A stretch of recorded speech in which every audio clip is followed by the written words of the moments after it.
To hear this and many more audiobooks in a podcast feed, please visit the first link in the description below. Thank you for your support.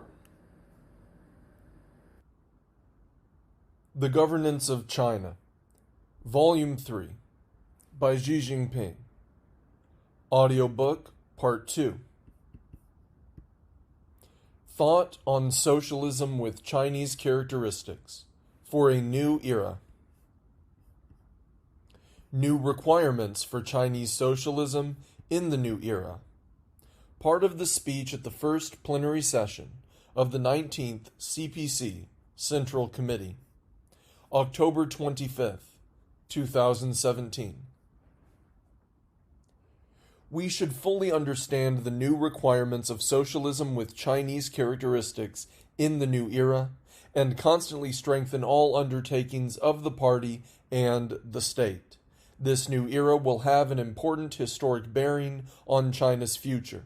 Since the 18th CPC National Congress in 2012, based on the great achievements made after the founding of the PRC in 1949, and especially after the launch of the Reform and Opening Up policy in 1978, China has reached a new historic starting point, and Chinese socialism has entered a new stage. This demonstrates that we are moving on from the first to the second of the two centenary goals. Prospects are looking bright for our tasks of achieving moderate prosperity in all respects, accelerating the drive for socialist modernization and realizing national rejuvenation. And they are also placing a demand on us for more efforts. On this new journey, all our party members must keep abreast with the new requirements of the new era, improve our capacity for strategic, innovative, and dialectical thinking, bear in mind the rule of law and our principles, take a holistic, forward-looking, and innovative approach to work, and better understand the changing domestic and international situation.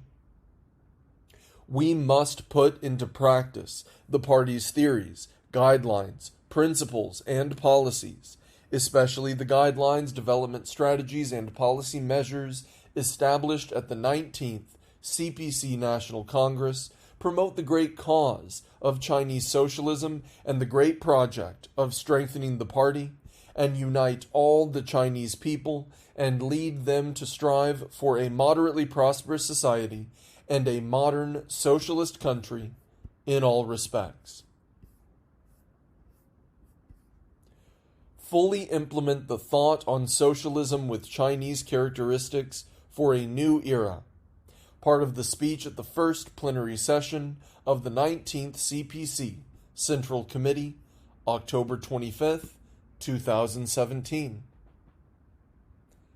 We must ensure that the thought on socialism with Chinese characteristics for a new era and its basic principles are fully implemented, so as to raise the level of understanding of Marxism within the whole party.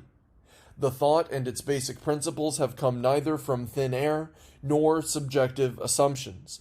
They are the results of the rigorous theoretical quest of the party and the Chinese people since the 18th CPC National Congress in 2012, based on our party's innovation in theory and practice since the founding of the PRC in 1949, and particularly since the launch of Reform and Opening Up in 1978.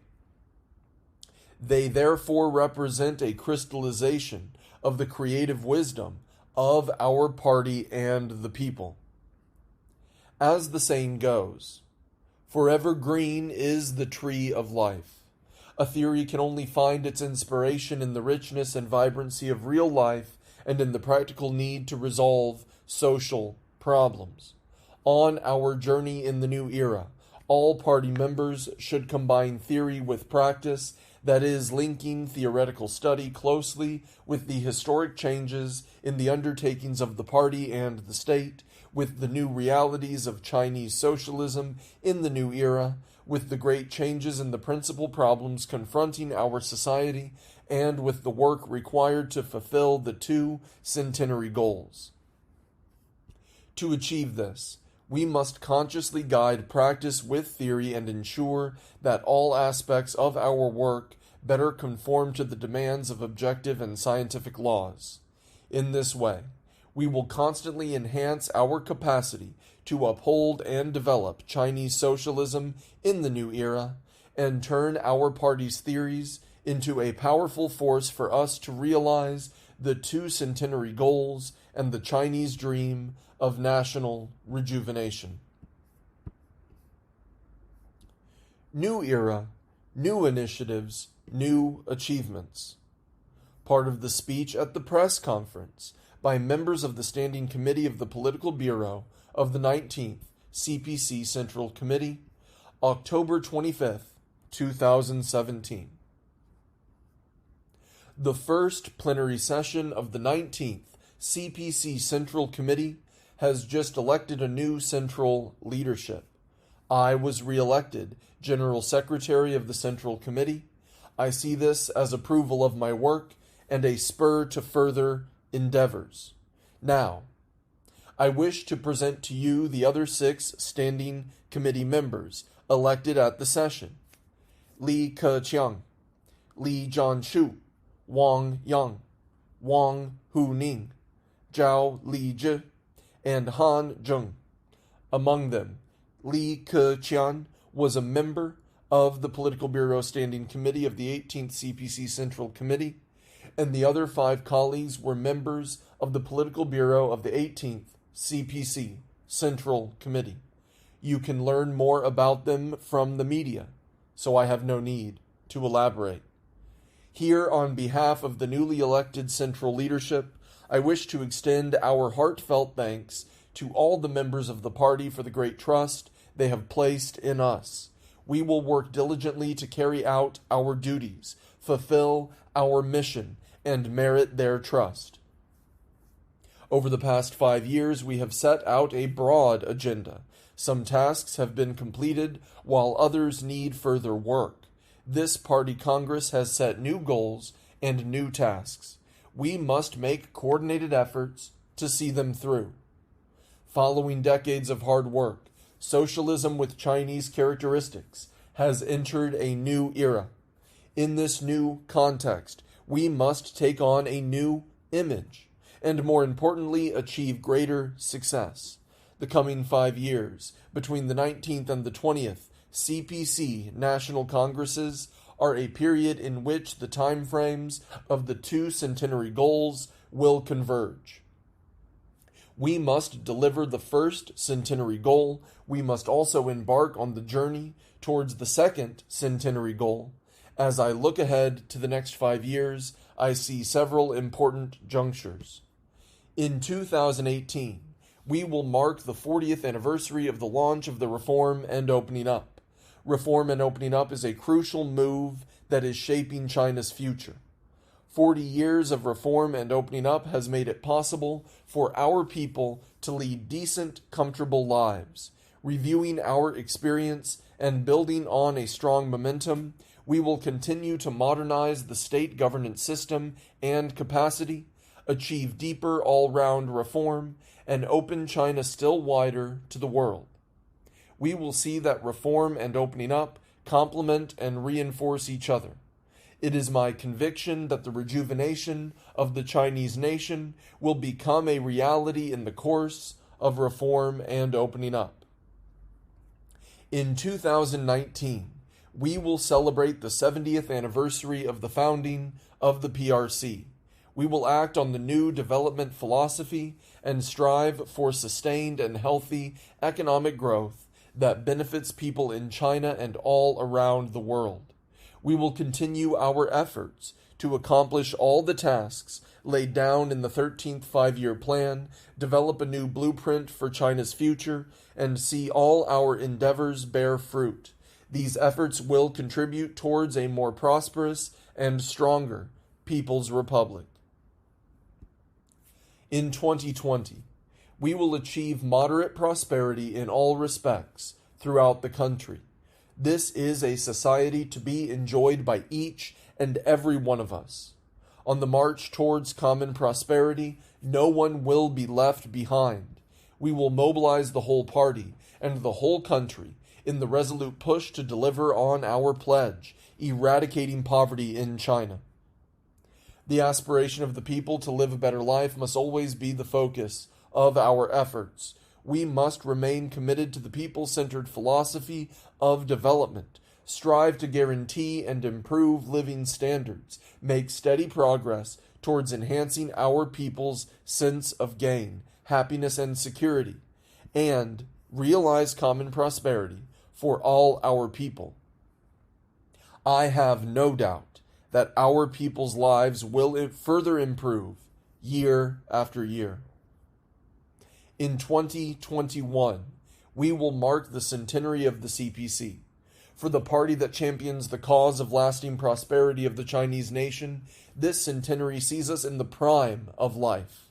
As the world's largest political party, the CPC must behave in a way commensurate with its status. History makes it abundantly clear that our party is equally capable of leading the people to spearhead a great social revolution and engaging in significant self-reform. We, as its members, must always be youthful in spirit and forever be the servant of the people, the vanguard of the times, and the backbone of our nation. Exercising full and rigorous governance over the party is a journey to which there is no end. We should never entertain the idea of slowing our pace or halting our step for a break. Rather, we must continue to rid ourselves of any contaminant that erodes the party's fabric, make great efforts to foster a healthy political environment of integrity, and generate waves of positive energy throughout our party, which build to a mighty nationwide force driving China's development and progress. The CPC and the Chinese people have gone through trials and tribulations. These experiences have taught us that peace is precious and development must be valued. With confidence and pride, the Chinese people will be steadfast in upholding our country's sovereignty, security, and development interests. We will also work with other nations to build a global community of shared future and make a new and greater contribution to the noble cause of peace and development for all humanity. The people are the creators of history. It is to them that we owe all our achievements. As long as we keep close ties with the people and rely on them, we can and will have boundless strength to forge ahead whatever the circumstances. As a Chinese saying goes, it is better to see once than to hear 100 times. We encourage members of the media to visit and see more of China. We hope that after this Congress, you will continue to follow China's development and changes, and acquaint yourselves with and report on more dimensions of China. We do not need lavish praise from others, but we do welcome objective reporting and constructive suggestions, for this is our motto. Not bent on praise for its bright colors, but leaving its fragrance to all. Footnote 1. Wang Mian, Ink Plum, Mo Mei. Wang Mian, 1310 to 1359, was a painter and poet of the Yuan dynasty. The allusion in the poem is to appreciate things for their qualities rather than their looks, and President Xi was indicating that while China seeks no flattery, it expects honest and balanced reporting. End of footnote 1. Continue the great historic struggle. Main points of the speech at the opening ceremony of a study session on Xi Jinping thought on socialism with Chinese characteristics for a new era and the guiding principles of the 19th CPC National Congress. Members and alternate members of the newly elected CPC Central Committee and principal officials at the provincial and ministerial level attended the session. January 5th, 2018. CPC Central Committee members and principal officials at the provincial and ministerial level are critical to the sound development of our party and good governance of the country. We officials must raise our political awareness, adopt a historic perspective, reinforce theoretical reflection, think in terms of the broader picture, enrich our knowledge and intellectual attainments, and keep to a problem-oriented approach so as to see and understand major theoretical and practical issues from a broader perspective that takes into consideration both history and the present, the international and domestic situation, and theory and practice. By doing so, we will be able to consistently uphold and develop socialism with Chinese characteristics, advance the great new project of strengthening our party, stay alert against peril, and guard against risks and challenges. Time waits for no one. We will race against time to unite the whole party and the whole people on the guiding principles of the 19th CPC National Congress and pool all our strength to achieve the goals and tasks set at this Congress, striving to break new ground for socialism with Chinese characteristics in the new era. Socialism with Chinese characteristics in the new era is both a result and the continuation of the great social revolutions of the Chinese people led by the CPC. We must carry it forward. Both history and reality have shown to us that any social revolution requires a long process to achieve the final victory. We can grasp the essence of many problems only by looking back over the path we have taken, comparing it with other paths, looking at the road ahead, and by understanding where we came from and where we are going. Chinese socialism did not drop from the sky, but has stemmed from 40 years of reform and opening up, and nearly 70 years of exploration since the founding of the PRC in 1949. It is the result of the Chinese people's experiences during 97 years of great social revolutions under the leadership of the CPC, founded in 1921. It is the result of more than 170 years of historical progress since 1840, during which the Chinese nation has evolved from decline to prosperity. It is the bequest and development of the Chinese civilization in the past 5,000 years or more. It is a valuable result of the painstaking efforts made by our party and the people at great cost. It is a hard-won achievement. The success of scientific socialism in China is of great significance for Marxism, scientific socialism, and socialism across the world. The 19th CPC National Congress reached a major political conclusion that socialism with Chinese characteristics has entered a new era. We must realize that this era is one for socialism with Chinese characteristics, not for some other models. It is fundamental that the party uphold Chinese socialism so as to realize its historic mission in the new era. To remain true to our original aspiration and founding mission, we must never forget that we are communists and revolutionaries, and we must never lose our revolutionary spirit. The successes of yesterday do not guarantee future successes, and the glories of the past do not guarantee glories in the future. We are like examinees sitting the tests posed by this era, and the people will review our results. To achieve prosperity, enduring peace, and stability of the party and the country, all party members should keep their revolutionary spirit and maintain the courage to carry forward the 97-year social revolution. We should neither get lost in the pride of victory, nor rest on achievements, nor retreat from difficulties. We should strive to make socialism, with Chinese characteristics, demonstrate more powerful and convincing truth.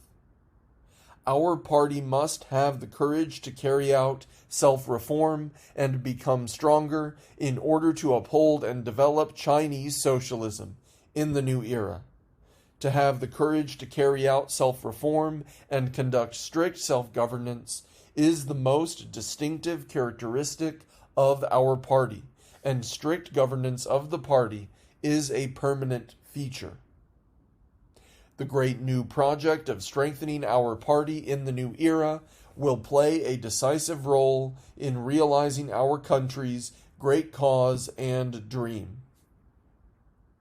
In the new era, our party must promote the social revolution it leads and build itself into a vibrant, Marxist, ruling party that is always at the forefront of the times, enjoys the wholehearted support of the people, has the courage to reform itself, and is able to withstand all tests.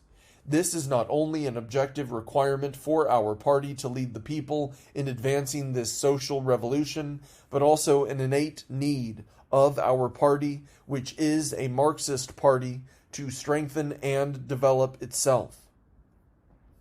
We must see that the arduous task of securing a decisive victory in building a moderately prosperous society in all respects, and the historic mission of realizing the Chinese dream of national rejuvenation have placed unprecedented challenges and new demands on our party. The various factors that weaken the party's progressive nature and integrity are very dangerous and destructive. This drives the need to push forward the great new project of strengthening the party in the new era. Our party should consolidate its foundations, innovate in a pioneering spirit, grasp key issues, and judge from the overall situation, especially in a spirit of thorough self-reform. One can draw lessons from history by studying failures and successes of the past. In times of success, it is not easy to guard against potential dangers and maintain the hard-working and motivated spirit our party had in the early days of the PRC, or to remain modest and frugal and stay true to our original aspiration after coming into power. Neither is it easy to exercise strict discipline on officials and prevent and fight corruption in times of peace, nor to follow the tide of the times and respond to the wishes of the people at junctures of significant change. To remain as the vanguard and the backbone of the nation and a Marxist ruling party, our party must always hold itself to the highest standards. To strengthen the party, we must focus on key senior officials. CPC Central Committee members and principal officials at the provincial and ministerial level must be true believers of the ideals of communism and socialism with Chinese characteristics. At the same time, they should also be faithful practitioners of these ideals. They must be politically upright and embrace the four consciousnesses.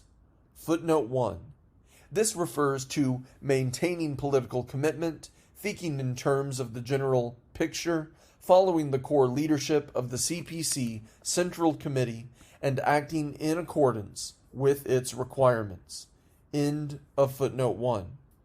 These require that they must adhere to correct political stance, direction, path, and principles.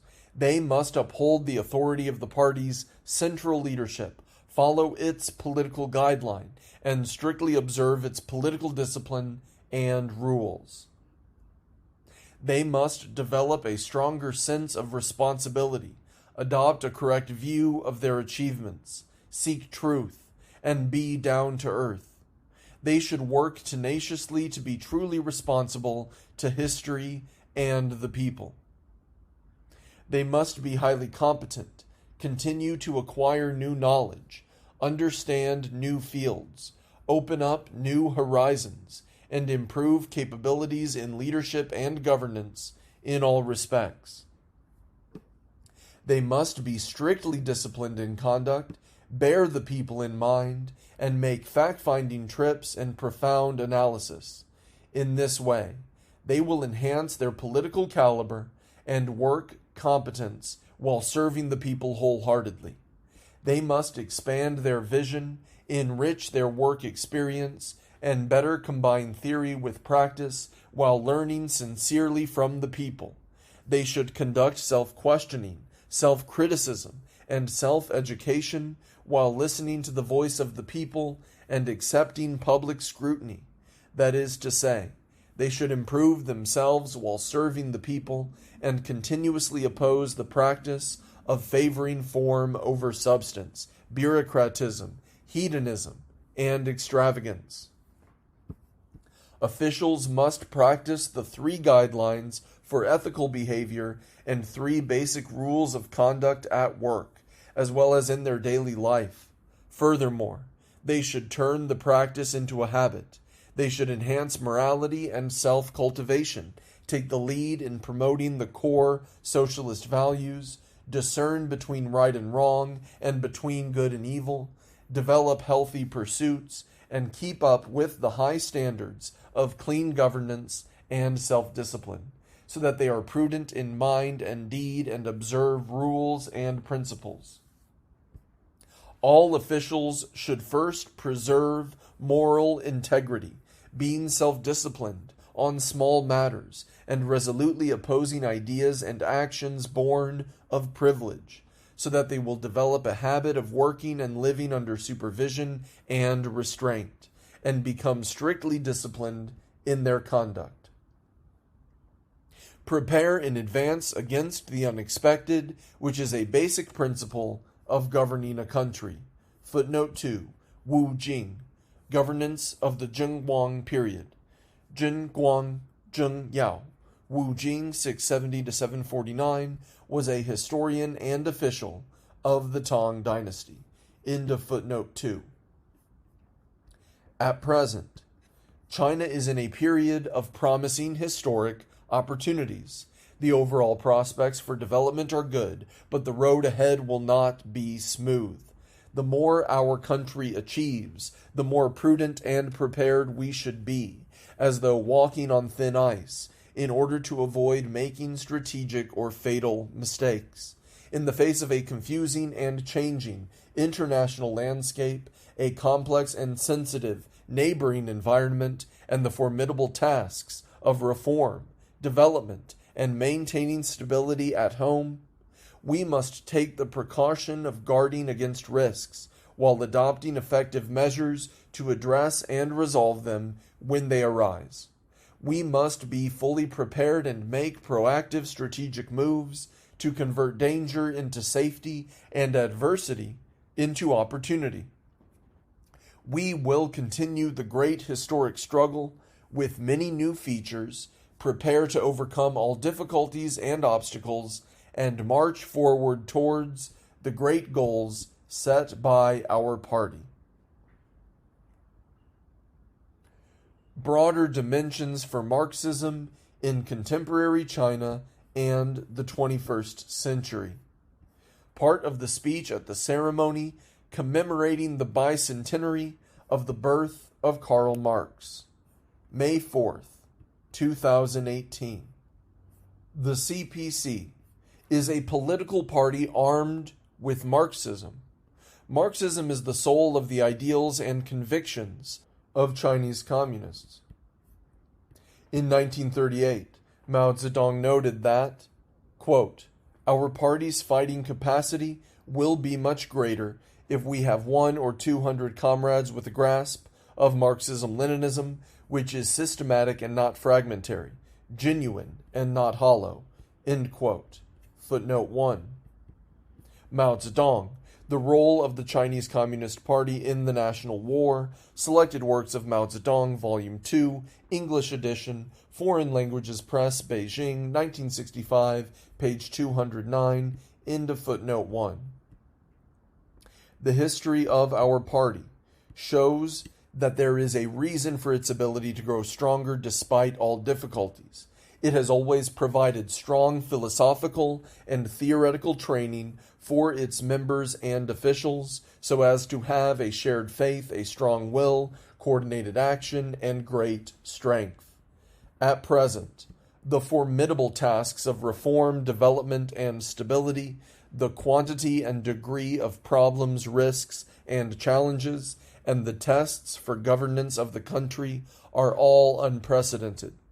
To win the competitive edge, seize the initiative, and secure our future, we must keep improving our ability to apply Marxism to analyze and resolve practical problems, and our ability to utilize scientific theories to guide us in addressing major challenges, withstanding major risks, overcoming major obstacles, and resolving major problems. In this way, we can reflect on and deal with a range of major issues facing China's future development from a broader and longer-term perspective, and strengthen belief in Marxism and the ideals of communism.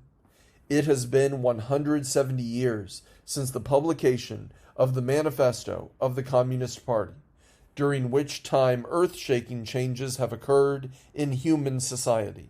However, on the whole, the general principles which Marxism sets forth are still entirely valid. We need to uphold and apply the worldviews and methodologies of dialectical and historical materialism.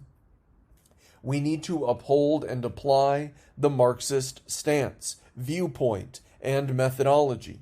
We need to uphold and apply Marxist views on the materiality of the world and the law governing its development, the natural and historical significance of social development and related laws, human emancipation, the full and free development of every individual, and the essence of knowledge and its development. In this light, we need to uphold and apply Marxist views on practice, the people, class development, and contradictions, and truly master and apply well these key skills. All our party members, especially officials at all levels, must study harder Marxism-Leninism, Mao Zedong thought, Deng Xiaoping theory, the theory of three represents, the scientific outlook on development, and the thought on socialism with Chinese characteristics for a new era.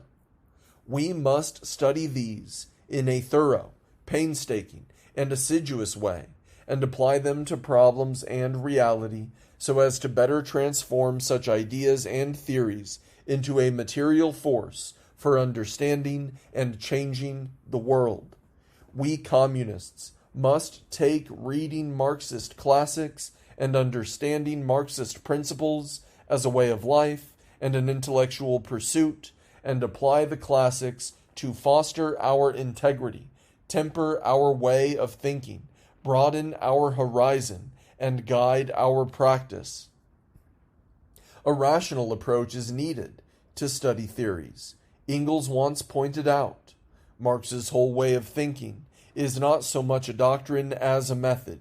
It provides not so much ready-made dogmas as aids to further investigation and the method for such investigation. Footnote 2. Friedrich Engels to Werner Sombart. Karl Marx and Friedrich Engels, Collected Works, Volume 50, English edition, Progress Publishers, Moscow, 1979, page 461, end of footnote 2. He also noted that theories are, quote, a historical product, which at different times assumes very different forms, and therewith very different contents, end quote. Footnote 3. Friedrich Engels, Dialectics of Nature, Karl Marx and Friedrich Engels, Collected Works, Volume 25, English edition, Progress Publishers, Moscow, 1979, page 338, end of footnote 3.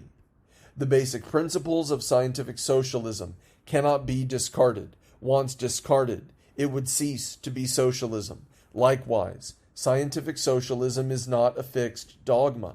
I once said that the sweeping social changes that China is undergoing are not simply the extension of China's historical and cultural experiences, the repetition of socialist practices of other countries, or the duplication of modernization endeavors elsewhere, nor can they be readily slotted into the template devised by earlier writers of Marxist classics. There is no orthodox, fixed version of socialism.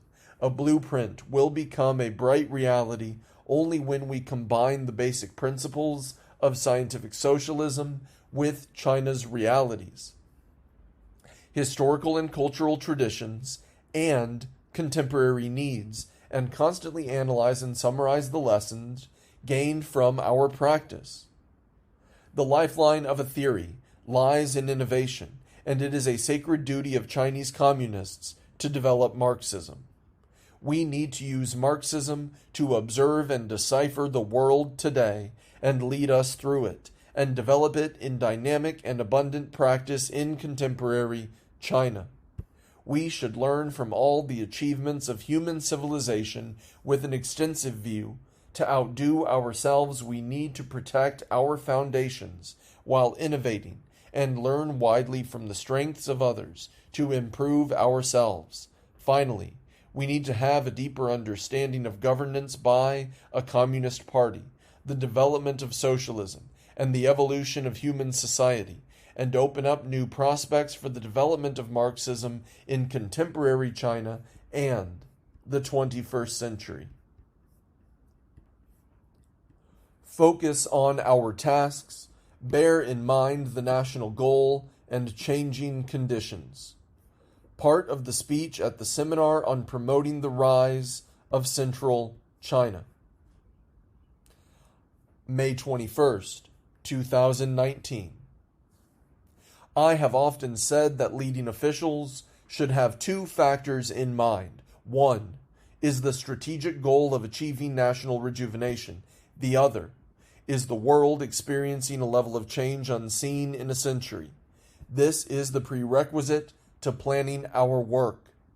China is still in an important period of strategic opportunities, but the international situation is becoming increasingly complex. We must be clearly aware of the long-term and complicated factors, both at home and abroad, that will hinder our development, and thus be well prepared for various difficulties.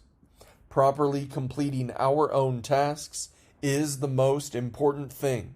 We should conduct in-depth research and prepare coordinated plans before pressing forward with reform, development, and social stability in a balanced manner, and be fully prepared and more proactive to accomplish our tasks. Speech at the celebration of the 70th anniversary of the founding of the PRC, October 1st, 2019.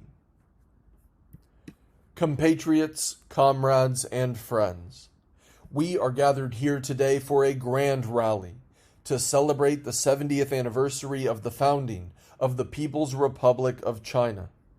For the Chinese people of all ethnic groups and Chinese sons and daughters at home and abroad, this is a joyful moment.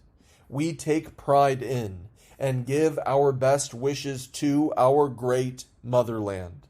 Here, on behalf of the CPC Central Committee, the National People's Congress NPC, the State Council, the Chinese People's Political Consultative Conference, CPPCC, and the Central Military Commission, I pay the highest tribute to all revolutionary forefathers and martyrs for their feats in pursuing national independence and liberation of the people, and in creating a prosperous and strong country and a better life for the people.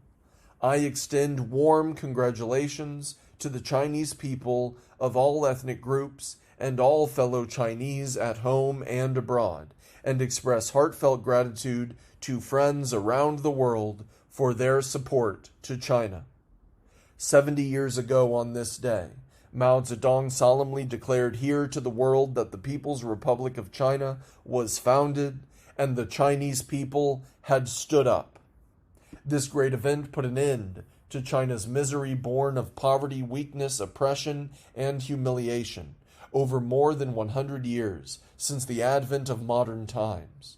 The Chinese nation has since embarked on the path of realizing its great rejuvenation. Over the past 7 decades, through concerted efforts and arduous struggle, the Chinese people's great achievements have amazed the world. Today, a socialist China is standing firm in the East. No force can ever undermine our great motherland's status or stop the Chinese people and the Chinese nation from marching forward. Comrades and friends, on our journey forward, we must uphold the CPC's leadership and ensure that the people are the masters of the country, stay on the path of socialism with Chinese characteristics, and fully implement the party's underlying theories, basic guidelines, and fundamental principles. We must strive to constantly meet the people's desire for a better life and reach new and historic heights. On our journey forward, we must uphold the principles of peaceful reunification and one country, two systems, maintain lasting prosperity and stability in Hong Kong and Macau, promote the peaceful development of cross-straits relations, unite all Chinese sons and daughters, and continue to strive for complete reunification of the motherland. On our journey forward, we will stay on the path of peaceful development and pursue a mutually beneficial strategy of opening up. We will continue to work with people from all countries to jointly build a global community of shared future. The Chinese People's Liberation Army and the People's Armed Police Force should forever preserve their nature, purpose, and character as the forces of the people, resolutely safeguard the country's sovereignty, security, and development interests, and firmly uphold world peace. Comrades and friends, China's past made its mark on human history. China's present is being created by the hands of hundreds of millions of Chinese people.